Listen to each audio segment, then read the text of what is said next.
හරි බලන්න ළමයි අපි 2013 අවුරුද්දේ MCQ ප්‍රශ්න පත්‍රයේ අන්තිම හරිය හිටියේ 36 වෙනි බහුවරණ ප්‍රශ්නේ කතා කරන්න තියෙන්නේ.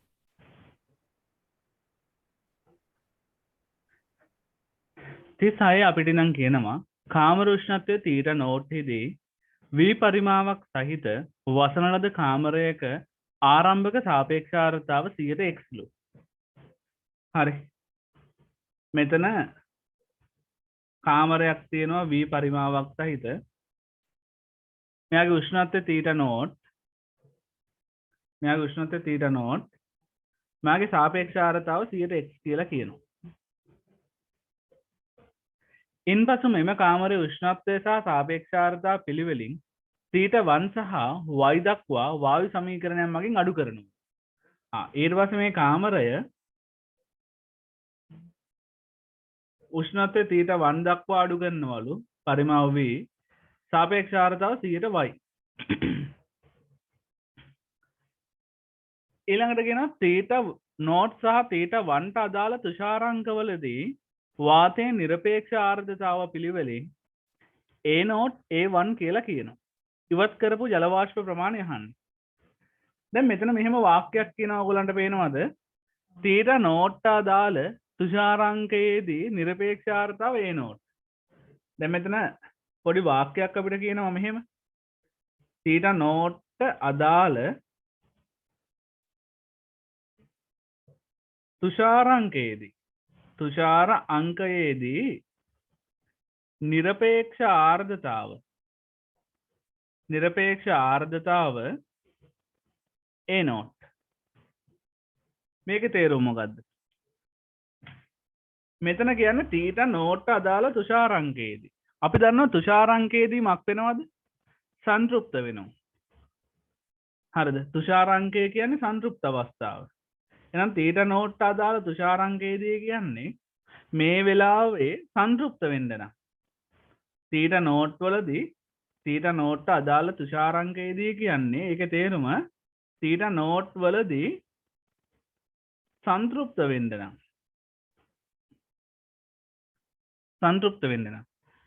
අවශ්‍ය නිරපේක්ෂ ආර්ද්‍රතාවය කියන එකේ තේරුම නිරපේක්ෂ ආර්ද්‍රතාවය කියන්නේ වාෂ්ප ඝනත්වය. හරිද? එහෙනම් θ0 වලදී සංතෘප්ත වීමට වාෂ්ප ඝනත්වය A0 වෙන්න ඕන. එහෙනම් මේකේ තේරුම මොකද්ද? θ0 වලදී සංතෘප්ත වාෂ්ප ඝනත්වය A0 කියන එක. මේ කියලා තියෙන්නේ θ0 වලදී සංතෘප්ත වාෂ්ප ඝනත්වය A0. එහෙනම් ඒ විදිහටම θ1 වලදී සංතෘප්ත වාෂ්ප ඝනත්වය A1. එහෙනම් මෙයාගේ සංතෘප්ත වාෂ්ප ඝනත්වය A0. මෙයාගේ සංතෘප්ත වාෂ්ප ඝනත්වය A1. එහෙනම් මේකේ අපෙන් අහන්නේ ඉවත් කරපු ජල වාෂ්ප ස්කන්ධය. ඉවත් කරපු ජල වාෂ්ප ස්කන්ධය හොයාගන්න තිබුණා. මේ වෙලාවේ තිබිච්ච ජල වාෂ්ප ඝනත්වය ρ0 උයි. මේ වෙලාවේ තිබිච්ච ජල වාෂ්ප ඝනත්වය ρ1 උයි හොයාගත්තා නම්. ඒක හොයන්න පුළුවන් අපි දන්නවා සාපේක්ෂ ආර්ද්‍රතාවය පවතින වාෂ්ප ඝනත්වය බෙදීම සංතෘප්ත වාෂ්ප ඝනත්වය වතාවක් 100%. එහෙනම් පළවෙනි වෙලාවේ සාපේක්ෂ ආර්ද්‍රතාව 100x. ඕක සමානයි ආරම්භක වාෂ්ප ඝනත්වය ρ0 බෙදීම ρs ට දාන්න වෙන්නේ A0 කියලානේ. ඕක වතාවක් 100ට 100. එහෙනම් මට මෙතනින් එනවා ρ0 සමානයි x A0 බෙදීම 100යි කියලා. එහෙනම් ඔය විදිහටම එලෙසම ρ1 සමාන වෙනවා කාටද එහෙනම්? y A1 බෙදීම 100ට. අර වැඩේමයි කරන්න තියෙන්නේ. මේ සමීකරණෙම දාපුවාම ρ1 සමාන වෙනවා y A1 බෙදීම 100ට.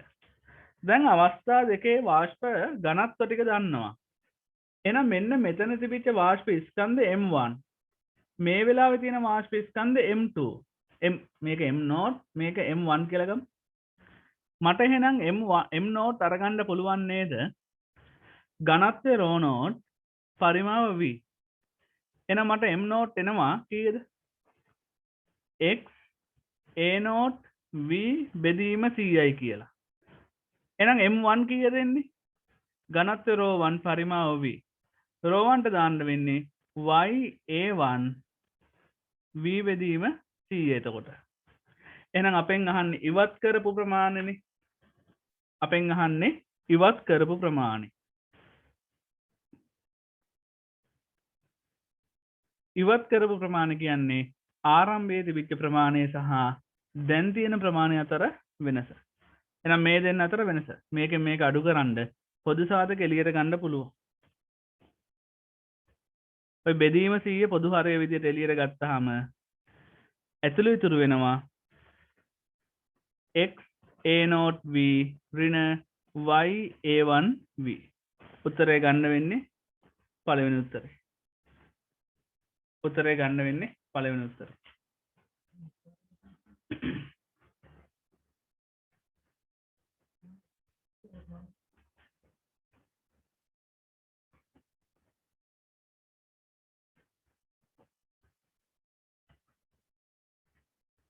හරිද?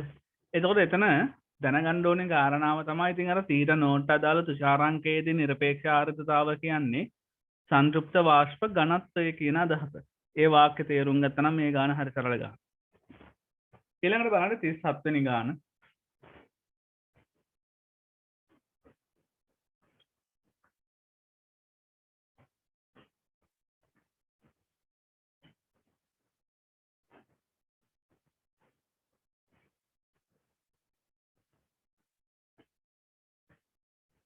දන්නා දිගක් සහ හරස්කඩ වර්ගඵලයක් සහිත දණ්ඩක් පරිවර්ණය කර තාප ගලා යාමේ ශීඝ්‍රතාවය සහ උෂ්ණත්ව අනුක්‍රමණය මෙන එම රාශීන් භාවිතා කර ගණනය කළ තාප සන්නායකතා අගය දණ්ඩ සාදා ඇති ද්‍රව්‍ය සඳහා බලාපොරොත්තු වන තාප සන්නායකතා අගයට වඩා අඩු බව හොයාගත්තලු. හරිද? මේ බලන්න. දන්න දිගක් අරස්කර වර්ගඵලයක් සහිත දණ්ඩක් පරිවර්ණය කරලා තාප ගලා යාමේ ශීඝ්‍රතාවය සහ උෂ්ණත්ව අනුක්‍රමණය මනිනවලු. මැනලා තාප සන්නායකතාව හොයනවලු. හරි මේ බලන්න. මේ තියෙන්නේ දණ්ඩ. මෙයාගේ හරස්කර වර්ගඵලය අපි A කියලා හිතමු. හරිද? පරිවර්ණය කළා තාපය ගලා යන ශීඝ්‍රතාවය මම q ඩොට් කියලා අරගන්න. ඔන්න තාපය ගලා යන ශීඝ්‍රතාවය q ඩොට් අරගන්න පුළුවන් k a වතාවක් d θ බෙදීම dl විදිහට. හරිද? අපි මේකෙන් මනින්නේ k ව. k උක්ත කරොත් මට එනවා q ඩොට් බෙදීම වර්ගඵලය වතාවක් උෂ්ණත්ව අනුක්‍රමණය d θ ඇර dl කියලා. එතකොට මෙතන වෙලා තියෙන්නේ මොකද්ද? ගණනය කරපු කේවල අගය බලාපොරොත්තු වන තාප සන්නායකතාවයට බලාපොරොත්තු වන අගය කියන්නේ නිවැරදි අගය. ගණනය කරපු කේවල අගය නිවැරදි කේවල අගයට වඩා අපි නිවැරදි එකනේ බලාපොරොත්තු වෙන්නේ. නිවැරදි කේවලට වඩා මක් වෙලාලුද? අඩු බව හොයාගත්තා. එහෙනම් මෙතන k අඩු වෙලා තියෙන්නේ. k අඩු වෙලා තියෙනවා ඇත්තේ මොන වගේ කරුණු නිසාද කියලා බලන්න ඕන. k අඩු වෙන්න පුළුවන් නේද? ගණනය කරපු අගේ අඩු වෙන්න පුළුවන් නේද? මේ q ඩොට් ව අඩුවෙන් ගණනය කළා. අඩුවෙන් ගණනය කරලා. එහෙම නැත්නම් වර්ගඵලය යටපදය වැඩියෙන් ගණනය කරලා. එහෙම නැත්නම් උෂ්ණත්ව අනුක්‍රමණය d θ බෙදීම dl වැඩියෙන් එන හරි අගයට වඩා වැඩිපුර ගණනය කරනවා.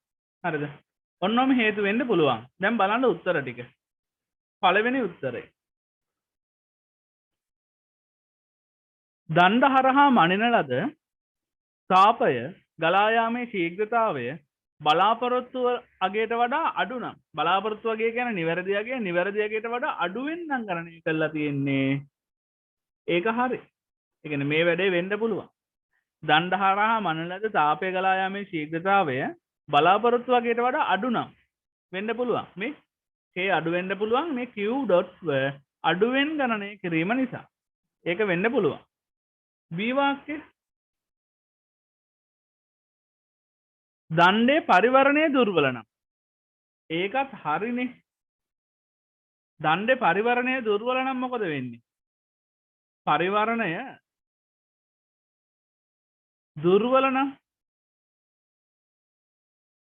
පරිවරණය දුර්වල නම් Q අඩුයිනේ. ඇයි? අපි දණ්ඩ තුලින් යවන මුළු තාපයට දිගටම යන්නේ නැහැ, හානි වෙනවා.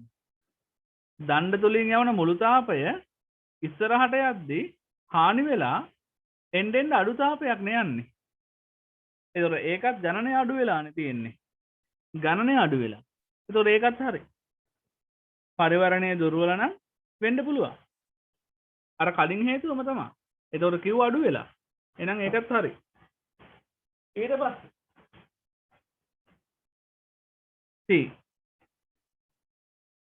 මනින ලද උෂ්ණතා අනුක්‍රමණය බලාපොරොත්තු වගේට වඩා වැඩි නම් ඉතින් හරිය නෙමෙයි. උෂ්ණතා අනුක්‍රමණය වැඩියෙන් ගණනය කළා වෙන්න පුළුවන්. මේකේ ඔක්කොම හරි. එහෙනම් උත්තරේ 5. උත්තරේ 5. දැන් මේ වගේ ගානක හරිය ලේසි. මේ වගේ ගානක හරිය ලේසි.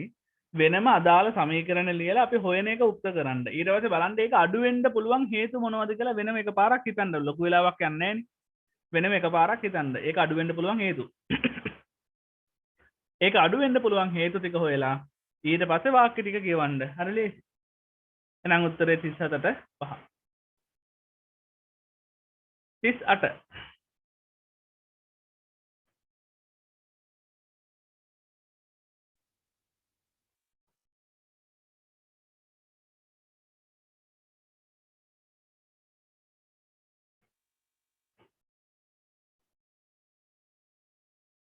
රූපයේ පෙන්වා ඇති අරය සිම්පල් A වන වෘත්තාකාර කම්බි පුඩුවේ පහළ අර්ධය ප්‍රතිරෝධ R වන අතර R වන කම්බියකිනුත් ඉහළ අර්ධය ප්‍රතිරෝධ 2R වන කම්බියකිනුත් හදලා තියෙනවා.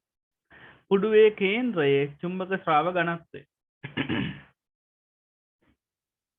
දැන් මෙන්න මෙහෙම පුඩුවක් තියෙනවා.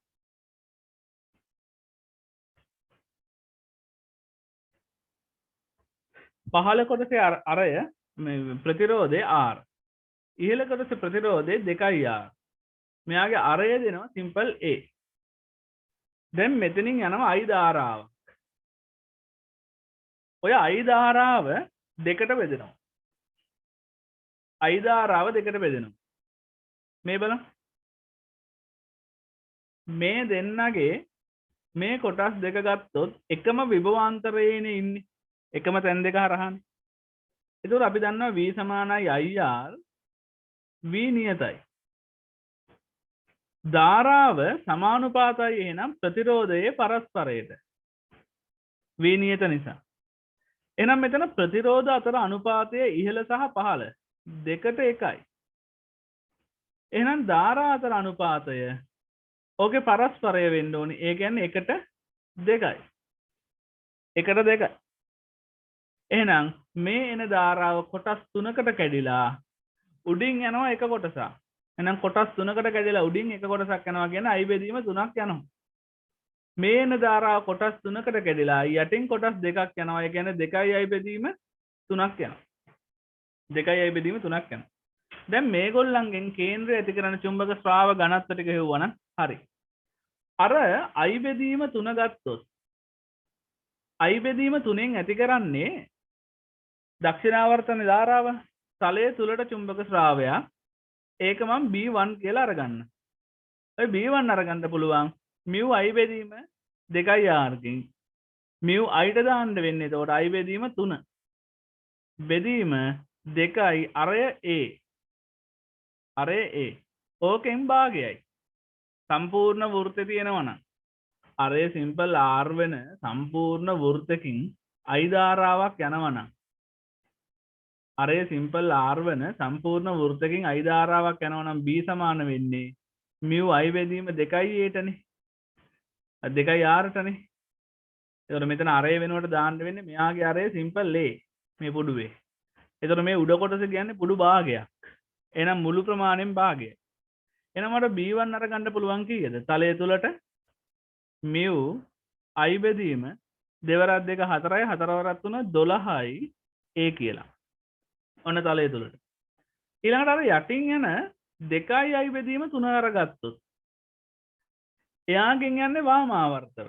මේ පැත්තට කරකෙන්නේ. එහෙනම් වාම ආවර්තව තලයෙන් ඉවතර චුම්බක ක්ෂේත්‍රය තියෙන්නේ. ඒක B2.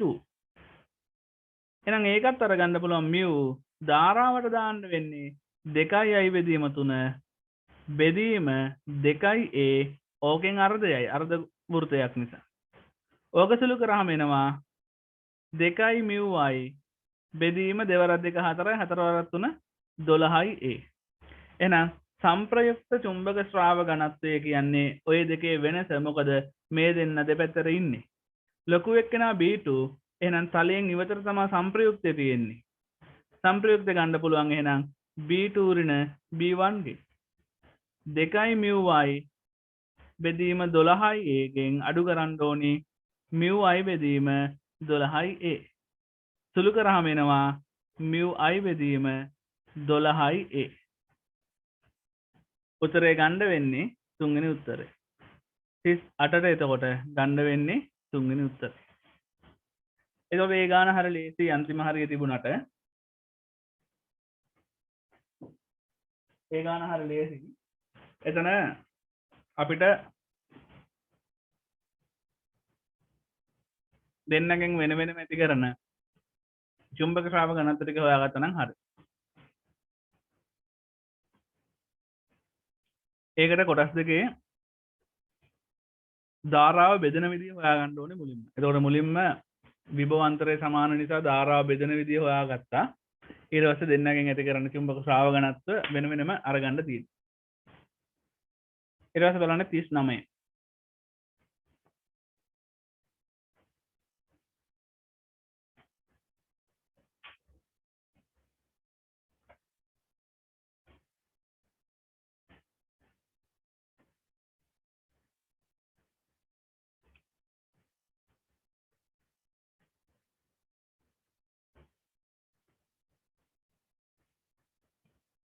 පෙන්වා ඇති පරිපතයේ පාදම ධාරාව මයික්‍රෝ ඇම්පියර් 500ක් වන අතර ට්‍රාන්සිස්ටරයක ට්‍රාන්සිස්ටරයට 100ක ධාරාලාභයක් තියෙනවා. 5 කිලෝ ඕම් ප්‍රතිරෝධය හරහා ධාරාව කියන්නේ IC ධාරාව අහන්න.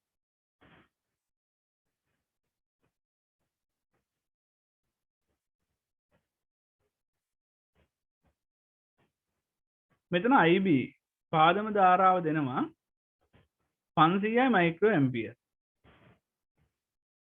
හරිද?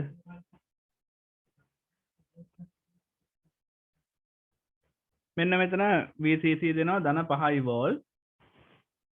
මෙයා 5 කිලෝ ඕම්. මෙතනින් පහළට යන IC ධාරාව අහන්න. ධාරා ලාභය 100යි කියලා දෙනවා. මේ බලන්න.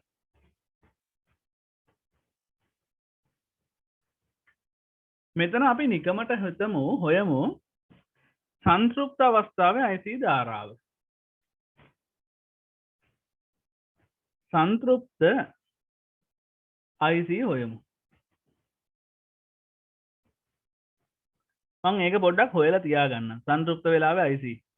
මොකද මම තාම දන්නේ නැහැනේ මෙයා රේඛීය කලාපෙද ඉන්නේ සංතෘප්ත කලාපෙද කියලා. මම තාම දන්නේ නැහැ මෙයා රේඛීයද සංතෘප්තද කියලා. අපි පොඩ්ඩක් සංතෘප්ත IC හොයමු. ඒක තමයි ගන්න පුළුවන් උපරිම එක්කෙනා. සංතෘප්ත වෙලාවේ VCE යගේ බිඳුවයි. ඒ නිසා මෙතන VC බිඳුවයි කියලා හිතන්න පුළුවන්. මොකද එමීට එක භූගත කරලා තියෙන නිසා. එතකොට 5 කිලෝ ඕම්ට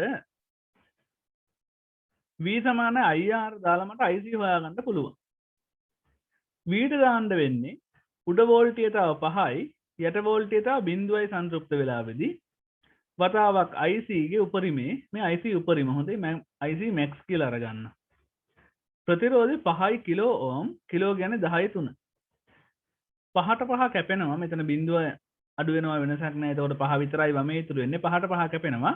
මේ 10/3 වමට එනකොට 10 ඍණ 3ක් වෙනවා. එහෙනම් IC ට ගන්න පුළුවන් උපරිම අගය 10 ඍණ 3. ඒ කියන්නේ 1 මිලි ඇම්පියර්. IC ට ගන්න පුළුවන් උපරිම අගය 1 මිලි ඇම්පියර්. හරිද? ඊළඟට මේ බලන්න මෙතන මම බීටා IB ගුණිතය පොඩ්ඩක් අරගන්නම්. අපි දන්නවා IC සමානයි බීටා IB. IC සමානයි බීටා IB. හැබැයි මේක වළංගු වෙන්නේ රේඛීය කලාපයට විතරනේ. හරිද? ඒක නිසා අපි මෙයා ඉන්නේ මොන කලාපෙද කියලා පොඩ්ඩක් චෙක් කරගන්න බීටා IB ගුණිතය අරගමු. බීටා කියන්නේ 100. IB කියන්නේ 500. 500 මයික්‍රෝ ඇම්පියර්. ඒතර මේක සුළු කරාම එනවා මයික්‍රෝ 10 ඍණ 6යි 1 2 3ක් කැපුණාම 50 මිලි ඇම්පියර් කියලා. එහෙනම් මේක බීටා IB ගුණිතේ 50යි. හැබැයි IC ට ගන්න පුළුවන් උපරිමේ 1යි. එහෙනම් මෙතන ඔයගලන්ට පේනවා IC ට ගන්න පුළුවන් උපරිමයට වඩා විශාලයි බීටා IB ගුණිතය. එහෙනම් මෙයා අනිවාර්යෙන් ඉන්නේ සංතෘප්ත කලාපේ.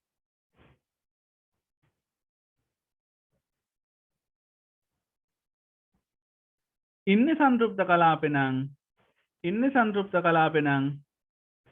IC ධාරාව එයාගේ උපරිම අගය ඒ කියන්නේ 1 මිලි ඇම්පියර් වල ඉන්නේ. උත්තරේ ගන්න වෙන්නේ IC 1 මිලි ඇම්පියර් කියලා. දෙවෙනි උත්තරේ. මොකද එයා ඉන්නේ සංතෘප්ත අවස්ථාවේ නිසා. ඒතර මේක කෙලින්ම නිකම්ම බීටා IB අරගෙන 50 මිලි ඇම්පියර් කියන උත්තරේ එහෙම ගහන්න එපා. හරිද? බලන්න එයා ඉන්න කලාපේ පොඩ්ඩක්. එයා ඉන්න කලාපේ චෙක් කරලා බලන්න. ඉතින් ඒකට හරිය ලේසි. ඉතින් IC ගේ උපරිමාගේ හොයලා ඒක බීටා IB ට වඩා අඩුද වැඩිද කියලා බලුවා. හරි.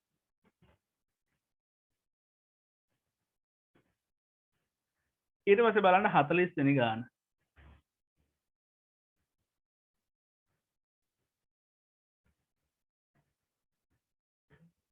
40 කියන්නේ රූපේ පෙන්වා ඇති P පෙට්ටිය තුළ පරිපථයක් ඇති අතර A සහ B හරහා බැටරියක් සම්බන්ධ කළ විට පරිපථයට සම්බන්ධ කර ඇති ආලෝක විමෝචක දියෝඩය දැල් වෙනවලු. A සහ B අතර බැටරියේ අග්‍ර මාරු කළ විටද P පෙට්ටිය තුළ ඇති පහත කුමන පරිපථයට පරිපථවලට ආලෝක විමෝචක දියෝඩය දැල්වීමේ හැකියාව තියෙනවද කියලා අහන්න. හරිද? අග්‍ර මාරු කරත් ආලෝක විමෝචක ඩයෝඩය දල්වන්න පුළුවන් කාටද කියලා අහන්න. දැන් මේකේ බලන්න පළවෙනි අවස්ථාව.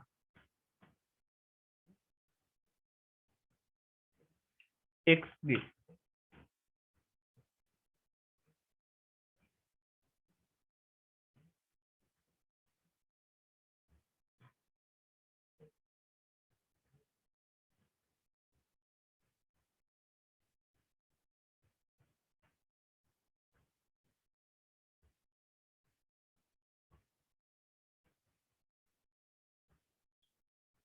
අර LED එක තියෙන්නේ පහළට නැඹුරු වෙලානේ. පහළ දිශාවට.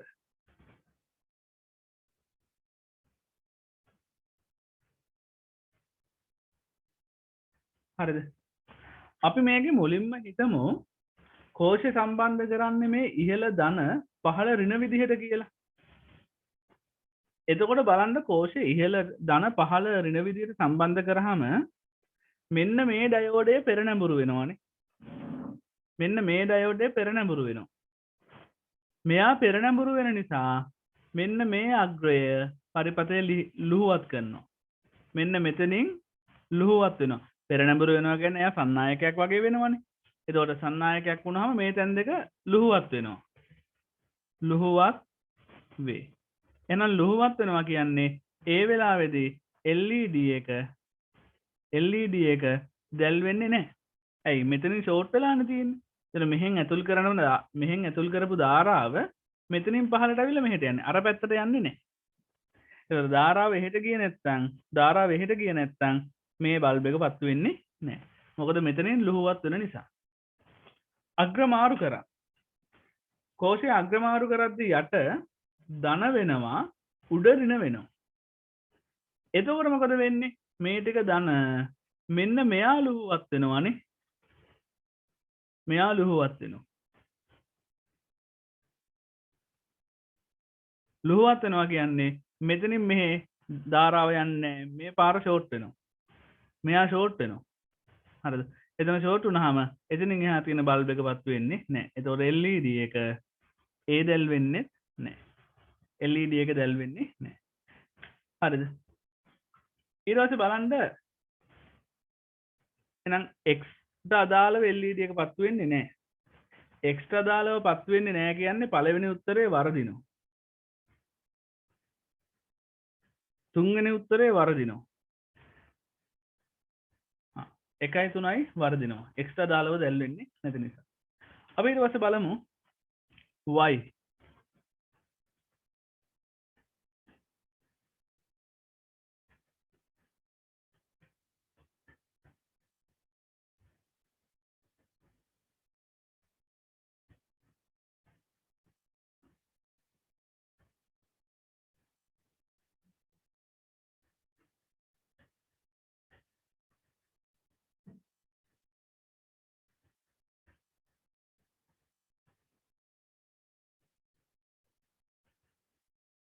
හරිද? y.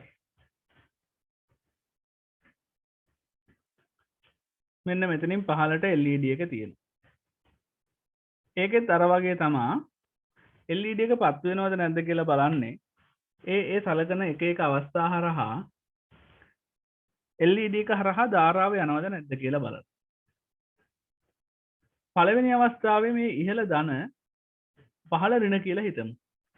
එතකොට උඩ ධන නම් ඔයගලන්ට පේනවා මෙතනින් මෙහෙට ධාරාව යන්නේ නැහැ. මෙයා පසනමුරු වෙනවා. හැබැයි මෙන්න මෙතනින් මෙයා පෙරනමුරු වෙනවා. පෙරනමුරු කියන්නේ සන්නායකය. මෙයත් පෙරනමුරු වෙනවා.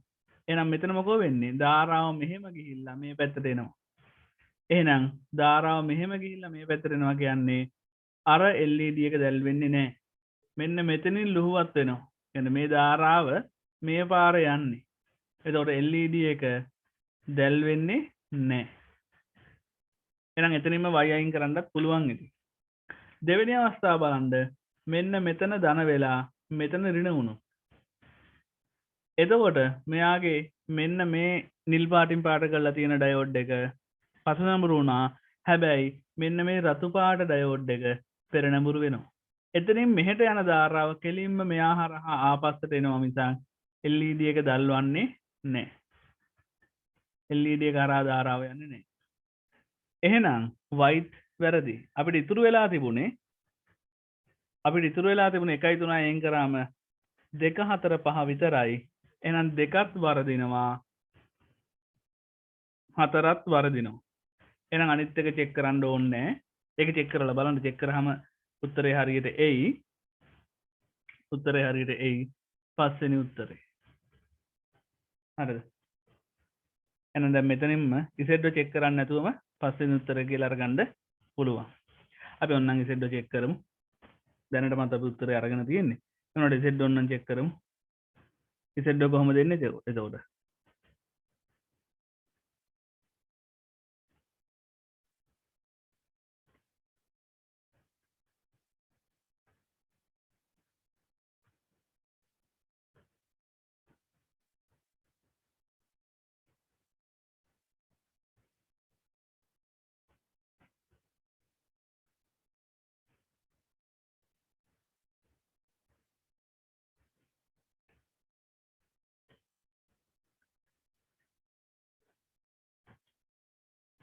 මේ LED එක තියෙන්නේ පහළට.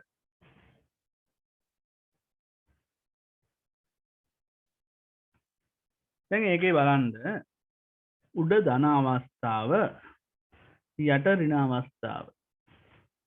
එතකොට උඩ ධන වෙලාවේ මෙන්න මෙයා පසනඹුරු වෙනවා. යා හරහා ධාරාව යන්නේ නැහැ. හොඳට බලන්න. එතකොට ධාරාව මෙන්න මෙතනින් මේ පැත්තට හොම යනවා. මෙයා පෙරනඹුරු නිසා ධාරාවම යනවා. එතකොට මෙයා පසුනැඹුරු වෙලා තියෙන්නේ මේ පැත්තට ධාරාව යන්නේ නැහැ. හැබැයි පේනවද මෙන්න මේ වෙලාවේ LED එක හරහා පහළට ධාරාව එනවා. LED එක හරහා පහළට ධාරාවිල්ලා මෙතනින් මේ පැත්තට ධාරාව මෙහෙට යනවා. එහෙනම් ඔය නිල් පාට වෙලාවේ මෙයා හරහා මෙහෙට ධාරාව යනවා. LED එක හරහා පහළට ධාරාව යනවා.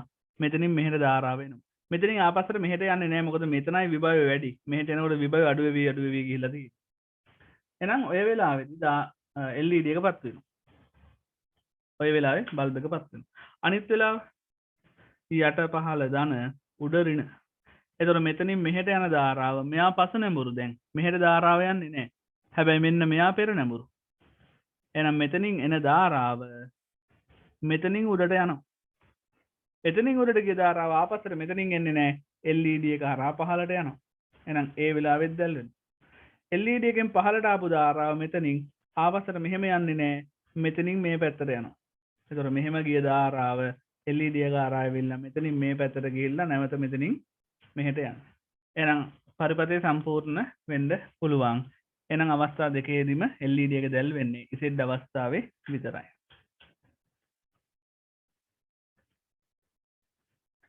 ඊට පස්සේ බලන්න 41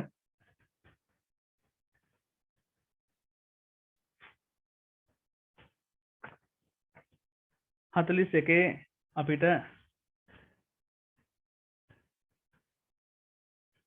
සත්‍යතාව වගුවක් දෙනවා. උඩ ප්‍රධාන තුනක ඇන් ద్వාරයක් තියෙනවා. යටත් ප්‍රධාන තුනක ඇන් ద్వාරයක් තියෙනවා.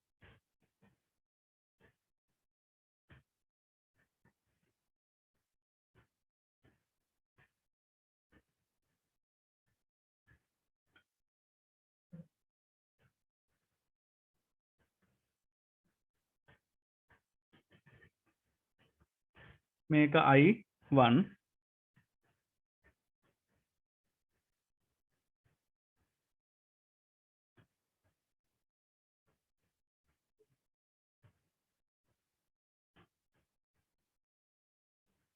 මෙතන S අග්‍රය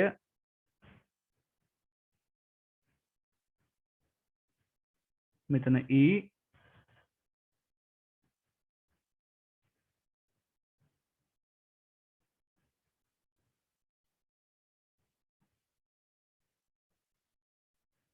I2 මෙතන ප්‍රතිදාන F.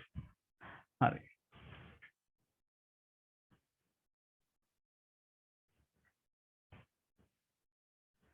මෙතන මම බෝලියන් ප්‍රකාශනය ලියාගෙන ඉන්න.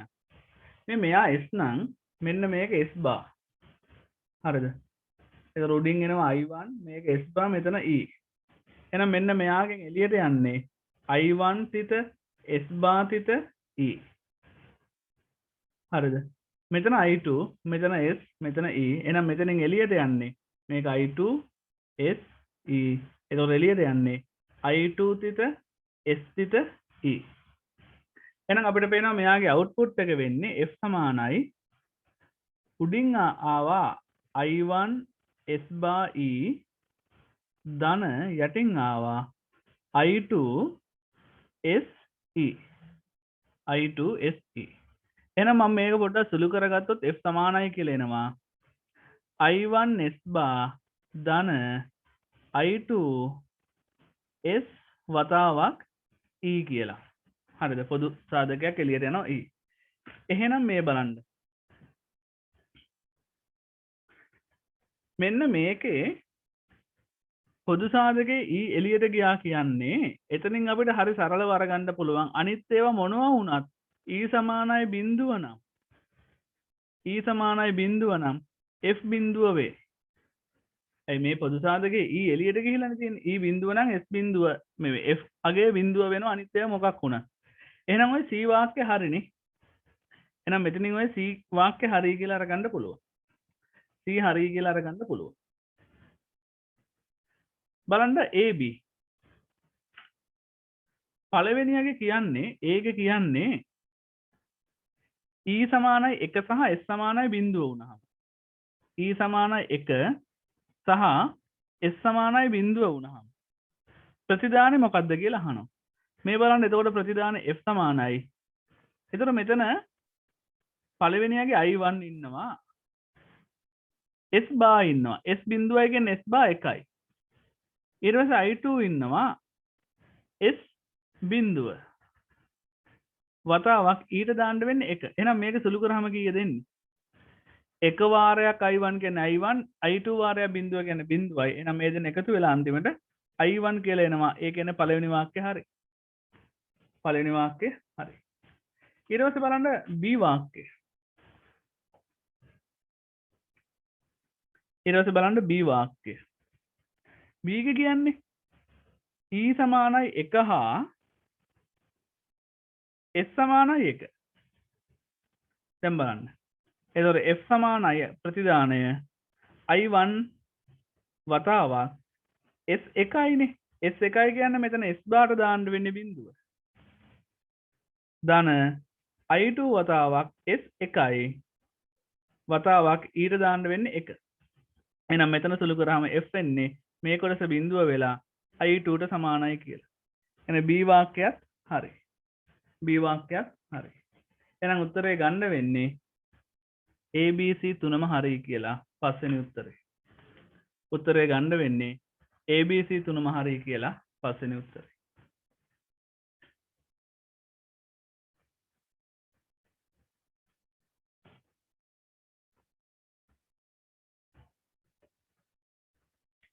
හරිද? ABC තුනම හරි කියලා පස්වෙනි උත්තරේ. ඊට පස්සේ බලන්න 42 වෙනි ගාන.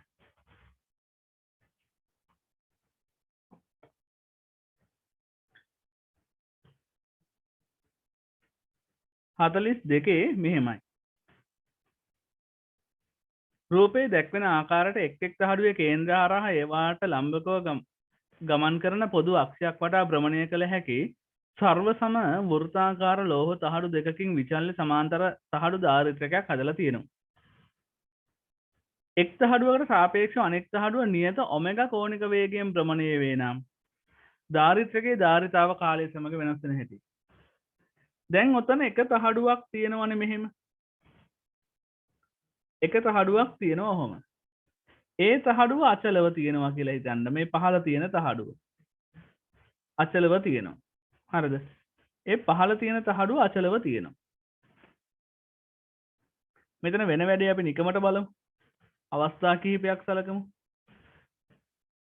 දැන් අර දෙවෙනි තහඩුව තමයි චලනය වෙන්නේ. හරිද? අපි හිතමු දෙවෙනි තහඩුව ආරම්භයේදී මෙන්න මේ වගේ තියෙන්නේ. අතිච්ඡාදනයක් නැහැ. දෙවෙනි තහඩුව තව ටිකකින් මෙන්න මේ වගේ තියෙන්නේ. ඒ දෙන්නගේ අතිච්ඡාදනයක් තියෙනවා. දෙවෙනි තහඩුව මෙහෙට කරගෙනවනේ. නියත කෝණික වේගයෙන්. හරිද? දෙවෙනි තහඩුව තව ටිකකින් මෙහෙම කරකිලා එක මත එක අතිච්ඡාදනය වෙනවා. ඒත් නතර වෙන්නේ එයා දිගටම වාමාවර්තව කරකිනවා. දෙවෙනි තහඩුව තව ටිකකින් මෙන්න මෙහෙම තියෙන්නේ. අතිච්ඡාදනයක් තියෙනවා. ඊට පස්සේ තව ටිකකින් දෙවෙනි තහඩුව මෙන්න මෙහෙම කරකිලා එනවා. එහෙනම් හොඳට බලන්න ධාරිතාව අරගන්න වෙන්නේ තහඩුව අතර C සමානයි A එප්සිලන් නෝට් බෙදීම D නේ. ඒතර මෙතන C සමානුපාත වෙනවා වර්ගඵලයට. මෙතන අතිච්ඡාදිත වර්ගඵලයක් නැහැ බිඳුවයි. මෙතන මෙන්න අතිච්ඡාදිත වර්ගඵලය. මෙන්න අතිච්ඡාදිත වර්ගඵලය මෙතන උපරිමයි. මෙතන අතිච්ඡාදිත වර්ගඵලය මෙන්න අඩු වෙලා. මෙතෙන්දී ආපහු වර්ගඵලය බිඳුවයි.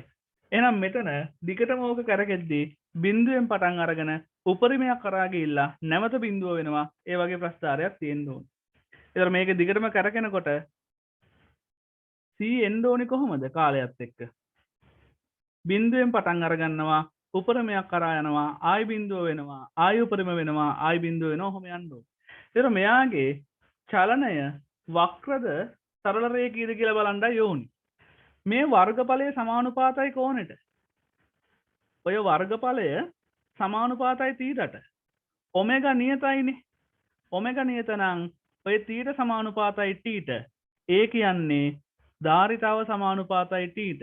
එහෙනම් මෙයා විචලනය වෙන්න ඕනේ කාලයට සමානුපාතව වැඩි වෙනවා අඩු වෙනවා වැඩි වෙනවා අඩු වෙනවා. උත්තරේ 5. ඒතකොට ඒකට ගන්න වෙන්නේ උත්තරේ 5.